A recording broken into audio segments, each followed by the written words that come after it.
अर्थात आवश्यक स्वरूपे अभ्यास है। ये जो कर्म है कभी कभी अभ्यास से होते हैं।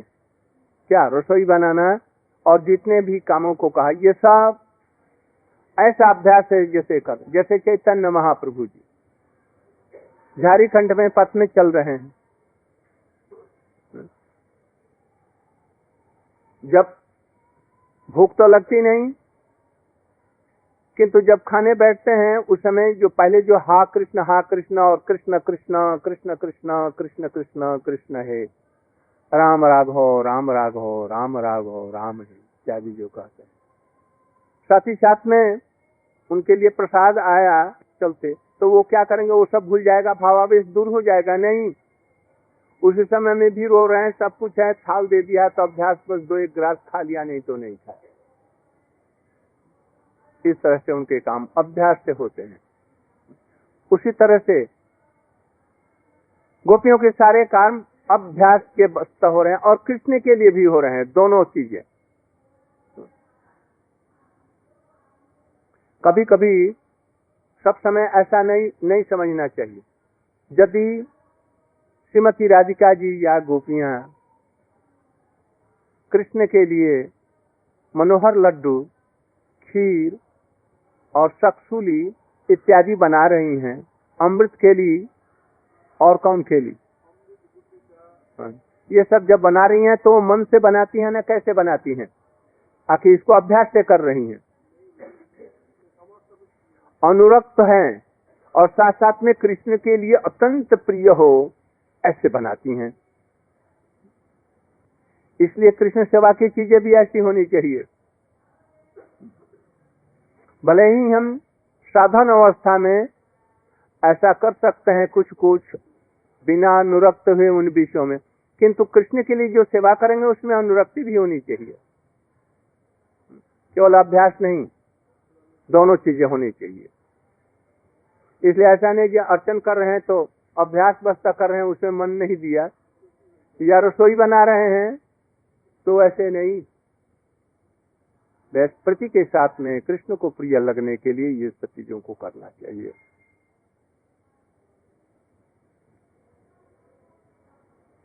उस समय में जो करती हैं कृष्ण का नाम गुणगान, उस समय मालूम होता है उनको जो कृष्ण का मैं कृष्ण का दर्शन कर रही हूं। हम हरिनाम करते हैं तो हमें जम्हाई क्यों आती है? हम जब प्रवचन सुनते हैं कृष्ण की ऐसी सुंदर सुंदर मनोहारी लीलाएं, तो हमें जम्हाई क्यों आता है, आलस्य क्यों आता है, आंखें क्यों बंद होती है? कारण क्या? कारण क्या इसका है?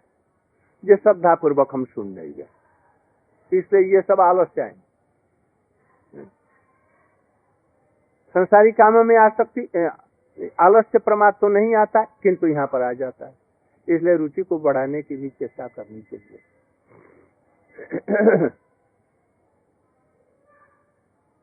तो कैसा दर्शन होता है? जबकि इस समय गान करती हैं, कृष्ण वहां नहीं है, तो कैसे? प्रातः ब्रजात ब्रजत अभिषतस्य सायं, क्या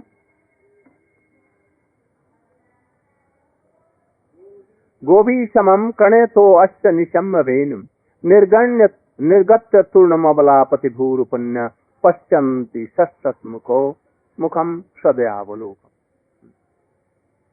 कृष्ण जब गोचारण करने के लिए जाते हैं प्रातः काल में, और शाम को जब लौटते हैं तो उस समय अपने मधुर वेणु से ध्वनि करते हैं। उस समय में अबला गोपियां सस्मित मुखम, कृष्ण कुछ ऐसे देख रहे हैं जो कि कुछ मुस्कुराते हुए और कुछ सदै नैनों से देखते हुए, बंकिम दृष्टि से देखते हुए और मुरली बजा रहे हैं। उसको सुन करके अपने आप आकर्षित होकर के चली आ रही है। यदि वन में है तो वेणु गीत, घर में बैठी बैठी सुन करके कृष्ण का साक्षात दर्शन करती हुई देख रही हैं। देखो तो ये हिरनिया धन्य है जो कृष्ण के समीप आकर के प्रणय की भीख मांग रही हैं। घर में बैठी हुई दिखती है, उस समय हरिण है न कृष्ण है।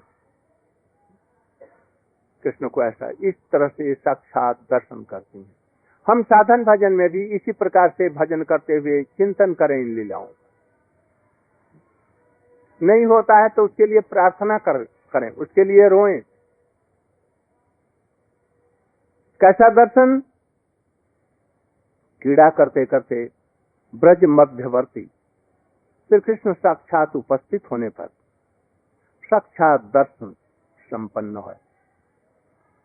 जब सवेरे चलते हैं तो गोपियां उसे आकर्षित होकर के वेणु ध्वनि से गायों के हंबारों से अपने अपने घर से निकल करके एकदम पथ में खड़ी हो जाती हैं। उसमें साक्षात दर्शन हो जाता है। और जब वहां से कृष्ण निकल करके अपने मैया के घर में पहुंच जाते हैं, गैया अपने अपने स्थानों में पहुंच जाती है और यशोदा मैया के घर में जब चले जाते हैं, तब एकदम वैसे ही चिंतन करते हैं, उन लीलाओं का गायन करते हुए और एकदम तन में हो जाती हैं और कृष्ण को साक्षात अनुभव करते। हम लोग भी साधन के समय में ऐसा कर सकते, किंतु चित्त ऐसा रहे तो, अनुरक्त यदि रहे, ये अपराध होने पर नहीं, 10 प्रकार के नमापराध, विशेष करके वैष्णव अपराध, सेवा 32 प्रकार के या 64 प्रकार के सेवा अपराध, इससे चित्त और कठोर होता जाएगा। इसलिए इन सब को दूर करके किसी प्रकार से न हो ये सब चीजें, स्वप्न में भी न हो वैष्णव अपराध। हंसी में, बहुत से हम लोग हंसी में, दिलगी में परस्पर ऐसा करते हैं। In joking sometimes we criticize Vaishnavas. Never we should not do it. Vaishnava का गुण देखो, दोष की तरफ में मत जाओ। दोष खोजने जाओगे तो अपने हृदय का सारा दोष उसमें आ जाएगा और दोष के अनुसार उनके दोष आएंगे। इसलिए उनका दोष न देखो। जब दोष ढूंढोगे तो हरिदास ठाकुर में भी दोष आ जाएंगे। उस बेस्या को 3 दिन क्यों रखा, उससे झूठ क्यों बोला, ये तुम्हारे सब इच्छाओं को मैं पूर्ण कर, ये झूठ बोला कि नहीं, उनसे ये दोष आएगा कि नहीं। इसलिए हरिदास ठाकुर में महाप्रभु में भी दोष आ जाएंगे। इसे दोष दृष्टि मत देखो, उनके गुणों को देखो। यदि दोष अधिक दिखता है तो उनका संग न करो, ऐसे वैष्णवों का संग करो जिनका चरित्र भी निर्मल है और भगवान के भक्ति में बहुत अग्रसर है। ऐसा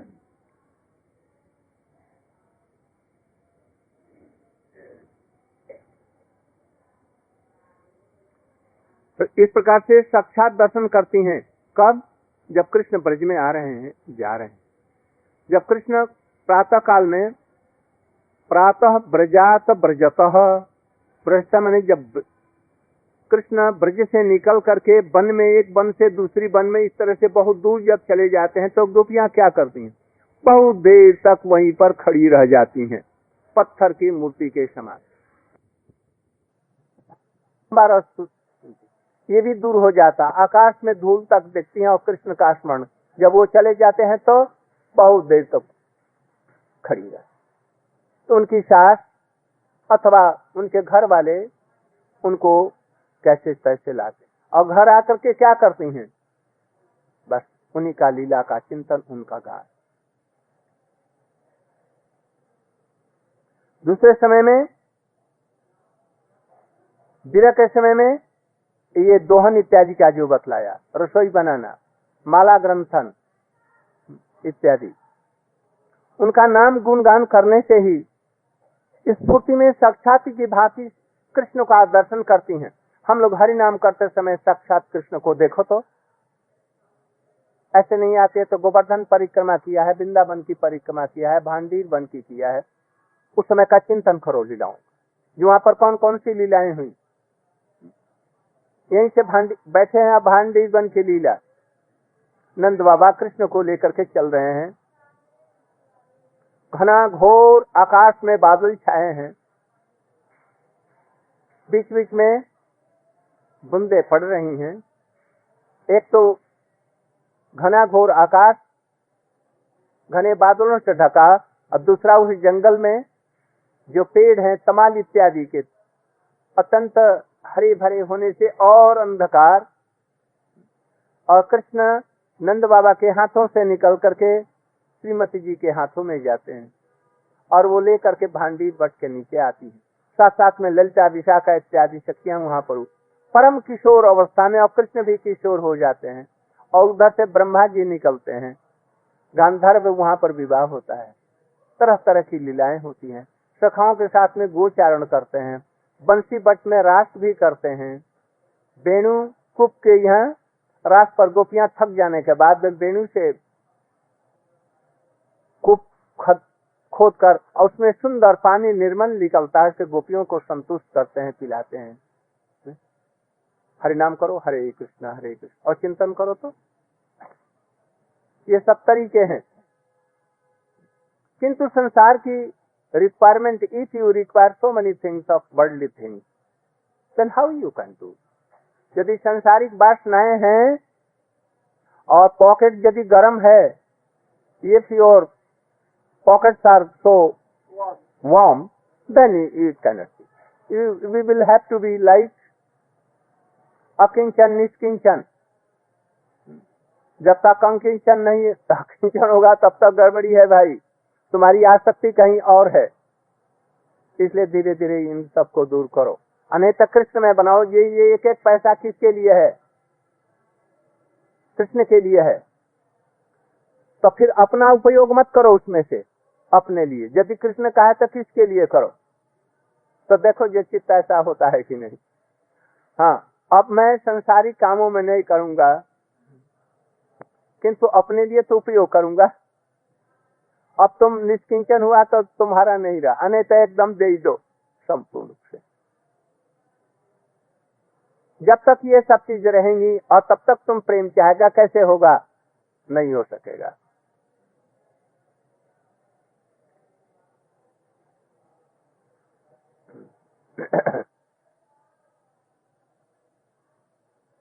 कुछ कृष्ण पर निर्भर रहना होगा, कृष्ण कृपा के ऊपर। जैसी परिस्थिति में रख देते हैं उसी परिस्थिति में रख करके हमको भजन करना है। स्थाने स्थिता तनुवांग मनोवी, जहां पर वो रखे हैं वहीं पर आकर के जहां से, और कृष्ण लीला का श्रवण कीर्तन स्मरण इत्यादि करो।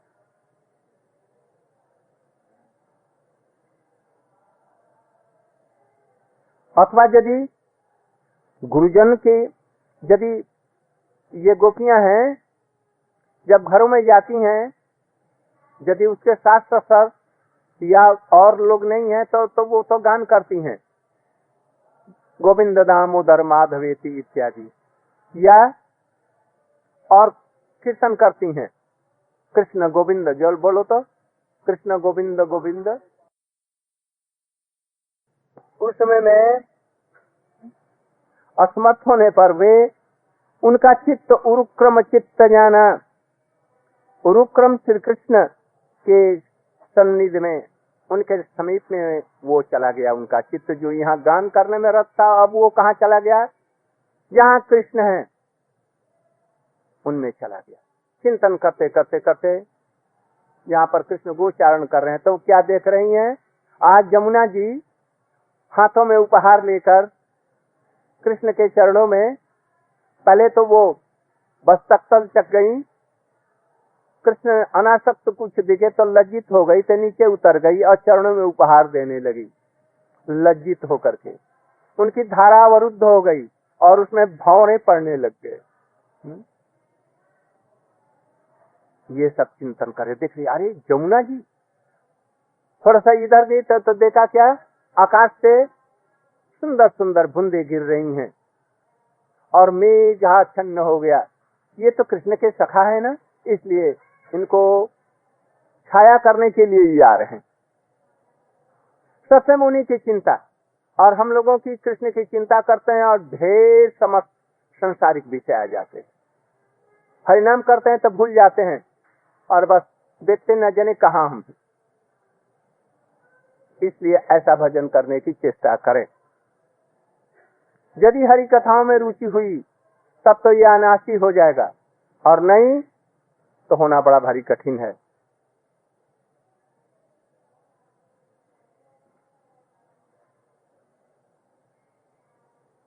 उरुक्रम माने एक और अर्थ दे रहे हैं। उरुक्रम, उरुक्रमे है ना, उरुक्रमे, क्रमे माने क्या? उरुक्रमे चित्त जाना, उरुक्रम के तरफ में बड़ी तीव्र गति से उनका चित्त चला जाता है। यहाँ पर उरुक्रम का शब्द है बड़ी तीव्र गति से। उरु माने तीव्र गति से कृष्ण के चरणों में चित्त चला जाता है, क्योंकि एक नदी है जिसमें प्रवाह बड़ा तेज है और किसी प्रकार से उसको बंद कर दिया तो क्या होगा? दूसरी तरफ में मेड़ों को तोड़ करके अपने इसको तोड़ करके इधर न इधर वो पानी बहने लगेगा। अब जब सास ससुर आए तो उनकी चित्तवृत्ति जरा लज्जित हुई, गान तो बंद हुआ, चिंतन बंद हुआ। अब वो बड़ी तीव्र गति से उरुक्रम के तरफ में, उरुक्रम से उनका चित्त वहां पर जाने लगा बड़ी तेजी के साथ। ऐसा नहीं कि लज्जित होकर के चुपचाप हो गई और घर के काम में मन लगा दिया, ऐसा नहीं। घर का काम करने पर भी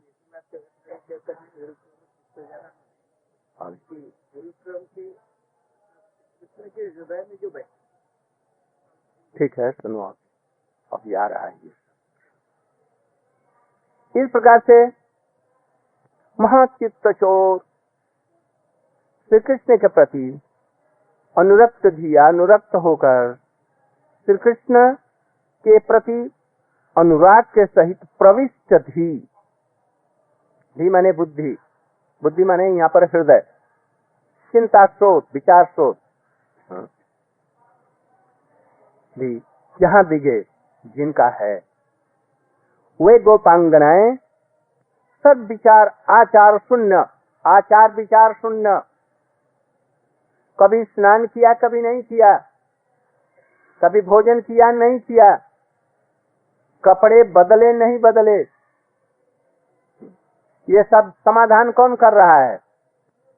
ये तो जोग माया कर रही है सेविया उनकी। इस तरह से वो इसमें आचार विचार कैसा क्या कर। जैसे ये एक ब्राह्मणी का सुना ना, मथुरा का, दातुन चलाते हुए वो कर रही है। यदि इन्हीं की ये दशा है साधारण साधन की स्थिति में, उन गोपियों की कैसी अवस्था होगी? उस अवस्था में वो दातुन से चलाती होंगी कि क्या और क्या करती होंगी? कृष्ण के सिर पर अपने चरणों की धूली लगा देती, न जाने क्या क्या करती होंगी। कोई कोई गोपी कहती है कि हमारे कांटों में, हमारे पैरों में अभी कांटा फूट गया, कृष्ण दौड़ते ही आकर के और कांटा निकालने लगे। नहीं, उन्होंने कहा कि कांटा कहाँ है? तो अभी तो गड़ा था। हाँ, ठीक से देखो तो। ऐसे गोपियां आचार विचार सुनना। हनुमान नहीं समझ सकते इस विचार को। हनुमान जब नहीं समझ सकते हैं, नारद नहीं समझ सकते उन गोपियों के चित्त को, यहाँ तक कि कृष्ण भी कभी कभी समझने में अपारग हो जाते हैं। ऐसा अनुरक्त भी गोपियां हैं। सब विषय में आचार विचार शून्य। उनका आचार विचार जो अनुराग है कृष्ण के प्रति, ये सब आचार विचार बाह्यिक नहीं देखता है, केवल अश्रुकंठ रोदन परा हो जाता है। एकदम उनका गला आंसुओं से यहाँ से निकल कर एकदम भीग जाता है, और फिर गालों से बहते हुए, और फिर मस्तक से होकर।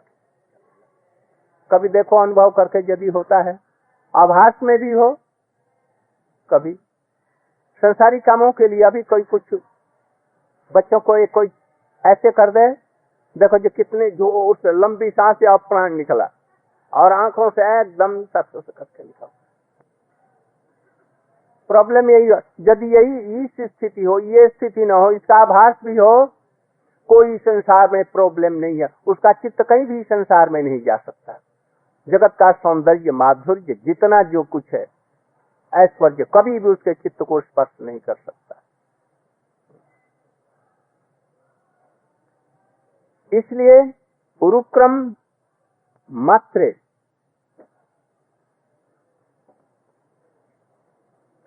अर्थात उरुक्रमे महावेग से कृष्ण के चरणों में चला जाता। उस वेग को रोकने में कोई भी विषय संसार का कोई भी कुछ भी समर्थ नहीं है जो उनके वेग को रोक सके। हमारे वेग को अभी कृष्ण कृष्ण कह रहे हैं, कथा कर रहे हैं, और कोई आ जाएगा, कोई बड़े पदाधिकारी या कोई व्यक्ति आ गया या कोई रोता हुआ आ गया, तो हम लोग सब लोग पाठ का और ये सब छोड़ करके कहाँ ध्यान चला जाएगा, बस उसके तरफ से। एक छोटा सा लड़का रोता हुआ यहाँ है तो बस हमारा सब चित्त और ये सब घर में चला जाएगा। इसलिए ये कृष्ण अनुरागियां अनुरक्त धियो सब समय अनुरक्त रहती हैं। क्या खाने के समय, पीने के समय, सोने के समय में, कार्य करते समय में, कृष्ण के विरह के समय में, मिलने के समय में उनका चित्त सब समय उनमें लगा रहता है। अर्थात निरंतर आर्द्र चित्र होने के कारण आंखों से आंसुओं की धारा बहती रहती है। कहीं कहीं पर चिंतयाना भी पाठ है, तो चिंतयाना में भी कोई बात नहीं, सब समय चित्त के द्वारा उनका चिंतन भी करती है। जिसकी बुद्धि कृष्ण में अनुरक्त हो गई है, उसकी बुद्धि, उसका हृदय संसार के किसी भी दूसरे वस्तु को स्पर्श नहीं करेगा। आ रहा है समझ में? यदि किसी की थोड़ी सी भी बुद्धि कृष्ण में अनुरक्त हो जाए तो कृष्ण कथा सुनने से उसके मोहब्बत जिस हृदय लाख हो गया, लाख कान हो जाए न? और उनको सुन करके पी रहूं। उस समय में कोई भी विषय की चिंता, अभी पाठ सुन रहे हैं, अभी कहीं जाना है, अभी मन में ऐसा आएगा कि हमारी गाड़ी में पेट्रोल है कि नहीं, इसके लिए तो चिंता कर रहे हैं। और यहाँ हरि कथा हो रही, वो कान में नहीं जा रहा है, उसको ठीक से नहीं समझ में आ रहा। ऐसे मैंने सभी बातों के लिए कह रहा। तो जिनका चित्त कृष्ण में अनुरक्त है, विषय संसार का कोई भी विषय, कोई भी विषय प्रॉब्लम हो, जो कुछ हो, उसको स्पर्श उसकी बुद्धि नहीं करेगी। चाहे मरण का समय भी आ गया है, परीक्षित महाराज मरने वाले हैं, उन्होंने मरण का चिंतन किया नहीं किया। ऐसे ही जिसको मरण की बुद्धि हो जाएगी, समय हो जाएगा, कोई कथा सुनाएंगे नहीं सुनेगा, हाय मर गया, मरने वाला हूं, क्या करूं क्या करूं, यही सब। इसलिए सब विषय लाभ हुई अच्छी बुद्धि पूछते हुए, माने ये कृष्ण में जिसकी अनुरक्ति हो गई, वो समझे कि हमारा संसार का सब कुछ हो गया, वो उसको और किसी चीज की इच्छा नहीं है। कितना बजा, इसलिए इस प्रकार से समझे। बाकी जो रह गया वो कल इसकी व्याख्या करो। इन चीजों को सुन करके धारण करने की चेष्टा करो। घर वालों के लिए, बाहर वालों के लिए, गुरु जी के लिए, वैष्णव के लिए कोई प्रॉब्लम मत बनाओ, कोई भी। इस प्रकार से अपने ये सब रखते हुए हरि नाम कीर्तन स्मरण और ये सब साधन भजन करो। गौर प्रमाण।